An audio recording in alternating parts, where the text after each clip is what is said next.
I don't quit. I do not like anything beating me. When I was pre-med in college, I didn't like it, but I'm going to finish 4 years. I'm not fucking stopping. Comedy, there were so many times where I could have quit, probably should have quit, but it's like, you will not break me. I don't care. You will not break me. I do not quit. That's not in my blood.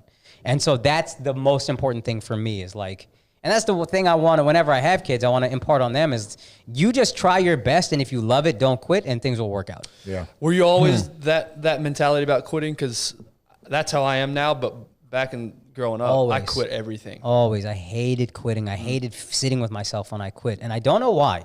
There's probably some reason, but like, I guess it was like, this is the only way I can win is just outlast everybody. That's what I have. That's the thing that I have that these people don't. I think I recognize that on some level relatively early. Yeah. You're gonna have something. That's a good thing. And I could understand that too. I mean, just look at the difference in the sperm that made you guys and the sperm that made me. Well, I look like half of you.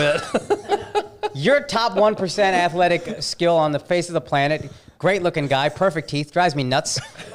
You played college ball. I'm just a kid who runs like a 7.4 40. You know what I mean? Yeah. So what else can I do? Now, funny and don't quit. These are the things.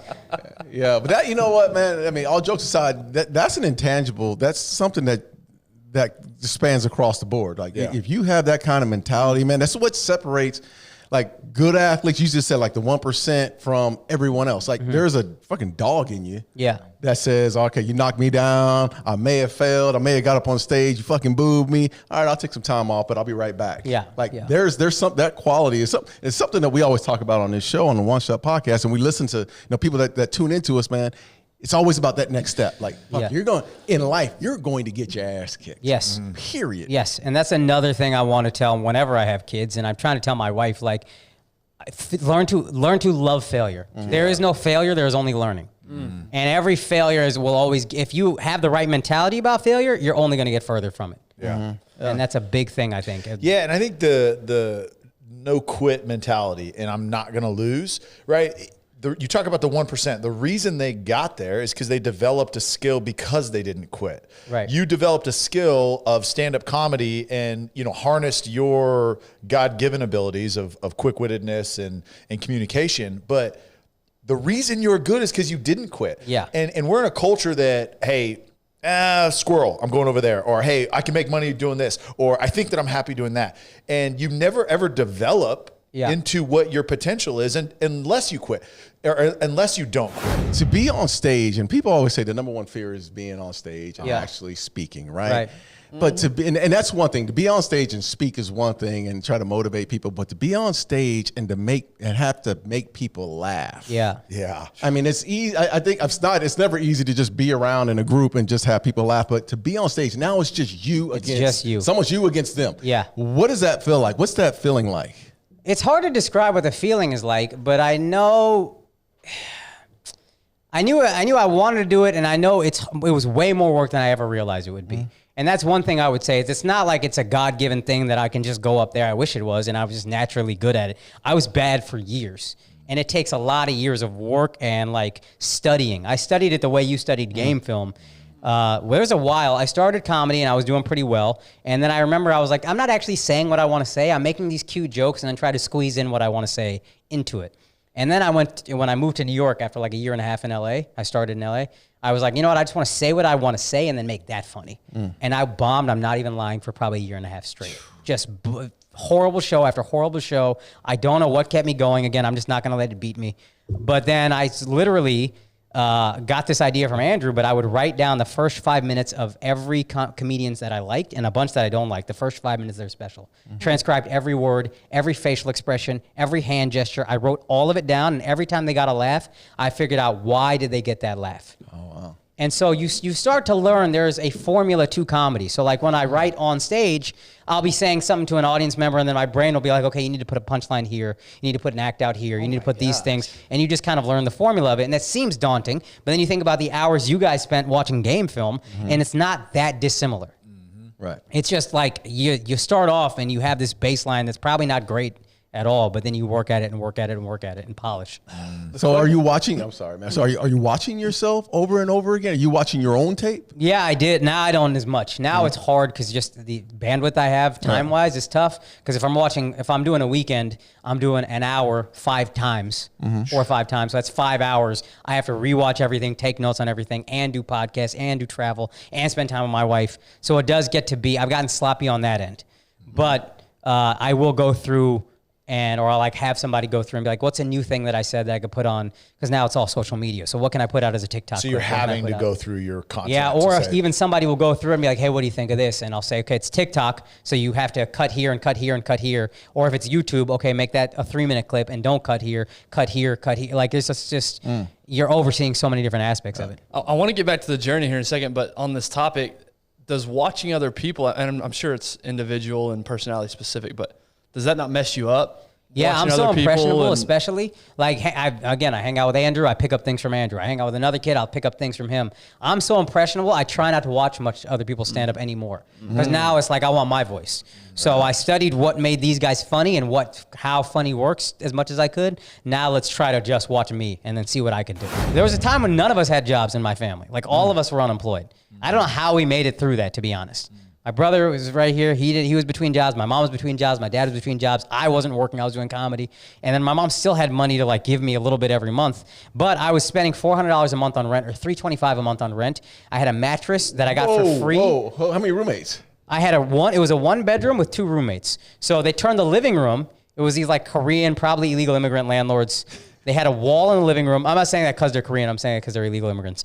But they had a wall in the living room. And instead of like actual drywall, like what over there, it was just bathroom tile. So my bedroom was bathroom tile, and to get to the middle bedroom, you had to walk through my room from the kitchen. Anytime you want to go to the bathroom, you had to walk through my room. And that middle roommate was a drunk, pathological liar. Came home at like 3 a.m. Never sober, stumbling through my room, never had rent, always getting yelled at by the landlord. I had 1 mattress on the floor, mice running by my face all night. It was miserable. This is straight movie type stuff. It is awful. And that's when I realized like being poor in New York is like, it's not even like America, it feels like. It's just a different existence. Oh my. Where in New York in Dallas is warm. Yeah. I lived in Harlem, and then I lived in Bushwick, both of which have now gentrified. Yeah. Excuse me, but that's where I stayed for like 6-7 years. Did you have like a day job I had little day jobs here and there. I did taxes at H&R Block for a couple months, and then I quit on April 1st, right when taxes were about to get crazy. I was like, I'm out. I got it. Wait, so they wanted me to be like a man. Taxes, you quit your tax job? Yeah, right. Right when people started really getting into taxes, I was like, you know what? I don't think this is for me. What gave it away? I got a pilot that I wanted to film, and it was going to pay me as much as the H&R job, block, whatever would pay me. So I was like, well, let me just focus on the pilot. And that was supposed to get picked up, and it didn't. And there's a lot of those in this business.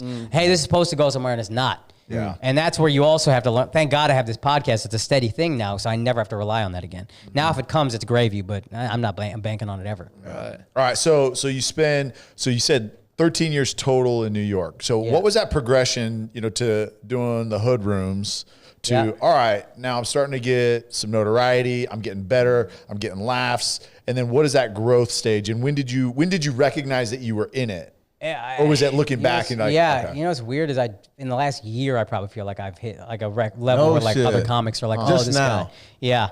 And so a lot of it, everybody's path is different. So for me, I did these hood rooms. I wasn't enjoying it. I was bombing all the time. I didn't have real friends there. And then I don't know if we talked about this on the podcast or off the podcast, but Andrew Schultz and I had met him doing one of those hood rooms in Brooklyn. And he and I really connected, but I didn't see him that often. He was at this place called the Village Lantern where they would bark, stand outside no matter what the weather is, try to get people downstairs in a dark basement to do comedy. And if they got 5 people, they did a show for those people. And then they'd keep bringing people in throughout the show. Wait, so you stand outside, you try to bring people in, and then you're on stage. And then they see me doing comedy an hour later. So do you get a percentage of tickets that they bought? Free show. Oh, it's all free. I made no money. We would pass around a tip bucket, and that was what I would live off of, like meal-wise. So what's the strategy? I'm intrigued what the strategy is on the street trying to get people in. So it's in the Village, so mad people walk by, and hey guys, we got a free comedy show right downstairs if you want to check it out. Dude, I've done that. I've walked by a lot of that before in the city all the time. It's almost never a good show. Don't ever believe it. They'll tell you Seinfeld is coming. Seinfeld hates that place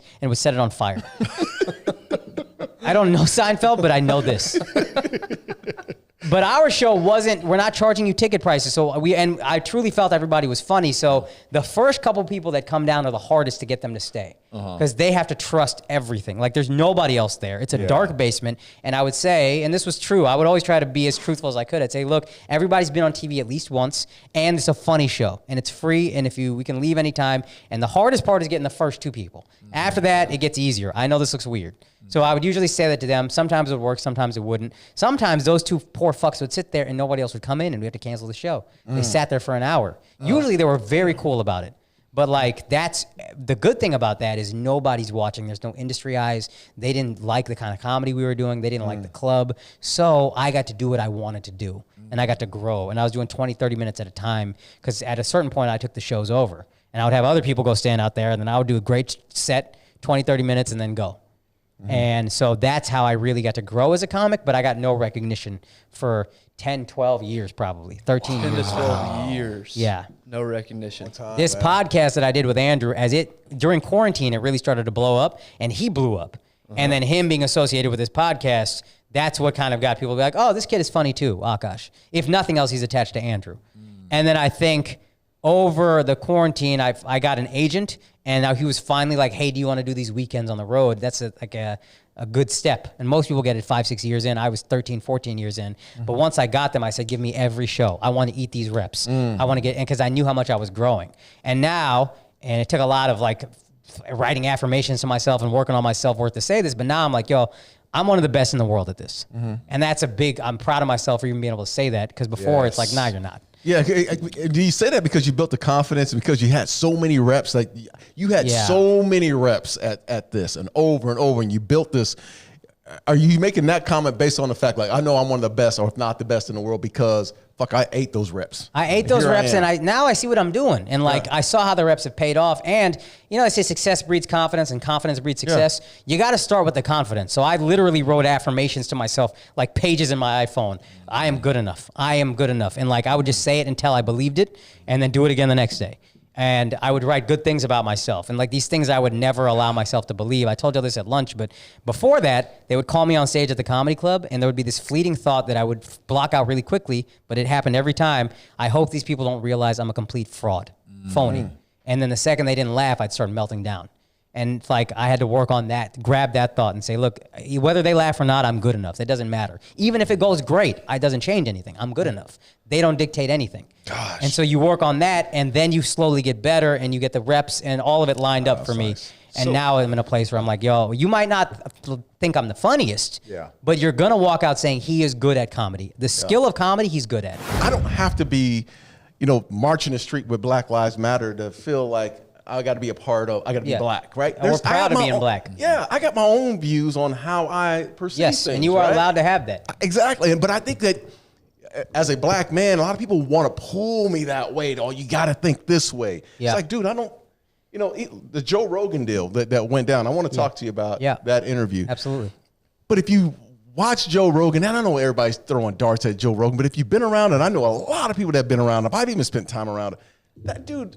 The warmest guy. Nicest guy will ever meet. Yes. Right? So nice. I mean, and then he gets these darts, and now they want everyone to go against him. Yes. And that's bullshit. Yeah. It's flat out bullshit. Let's talk about that Joe Rogan interview, because I know there were a lot of eyes. Our eyes were on that interview as well. How did you feel going into that interview? I mean, when I did that New York Times, I got to write up in the New York Times, and the guy asked me, were you nervous or excited? And I said, and I think this is true, I was really nervous about potential backlash to me. And I don't use that word. I love rap. I don't say it. If I'm by myself in a car, I won't say it. Because I had one black guy tell me, don't say it when I was 14. I was like, that's all I need. Right. Yeah. Lesson learned. Right. So I don't like the word. I understand most people shouldn't use it, and most people do. Joe used it and shouldn't have. But I know who Joe is. Right. So I wanted to be honest and authentic and say, hey, I don't love that you said that, but you apologize and it seems sincere, and you stopped using it years ago. And if you watch the clip of the Planet of the Apes thing, I wish he had brought this up, but somebody brought it up to me after the interview. He says as soon as he made that joke, he goes, yo, that sounded really fucked up. That's my bad. And you should be allowed to say that. Right. You can't just, why make the bad joke? Because we have to try. We are on a high wire all the time doing comedy, and sometimes we will fall brutally. We should be allowed to get back up on the high wire. Right. and we just say, yo, I'm sorry, I fucked up. I've made jokes that I know I'm going to look back on and be like, God, why did I make that joke? Yeah. I was trying to be funny. I'm sorry, I failed. Let me keep trying. Yeah, but that's what we have a lack of is grace, man, because every single person on this planet that can speak has said something that as it's going out, they wish they could take it back. But you can't, right? Yeah. You can't take what has already been said back.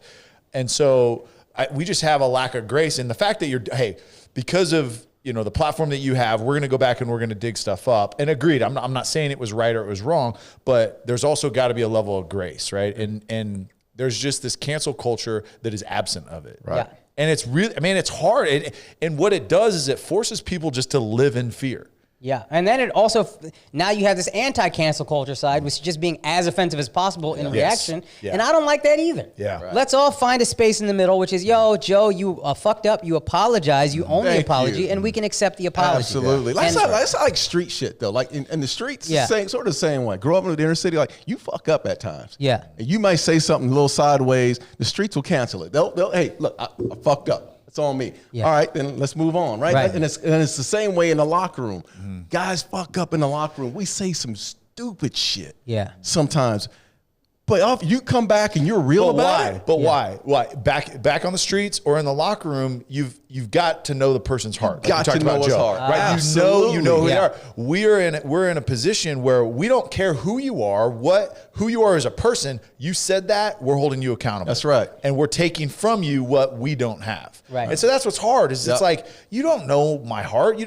There's been a number of people that I'm sure have gone through this cancel culture deal that are probably good people on the other side. Right. But nobody cares. Nobody cares what the heart behind it was, the mistake. And like I mentioned, the grace that we should be showing, that we would want people to show us. And what bothers me is you're only pushing those people further into that. Yes. And that's where the divide is getting worse and worse and worse. That's my main issue with it. If it didn't have that effect, I probably wouldn't feel as strong as I do. Mm-hmm. But these guys who get canceled always lean heavy cancel culture, and then they become this kind of joke of themselves. And it's like, we did this to you, man. Yeah. I really think a lot of ways, a lot of things are responsible for Trump, and I make that joke about that. But one of the things was we truly didn't let white people say anything without jumping on them. Right. And so you bury it all, and then there's one white guy saying all the shit, and that speaks to that dark, festering thing. Yeah. And it's like, yo, I fuck with this guy.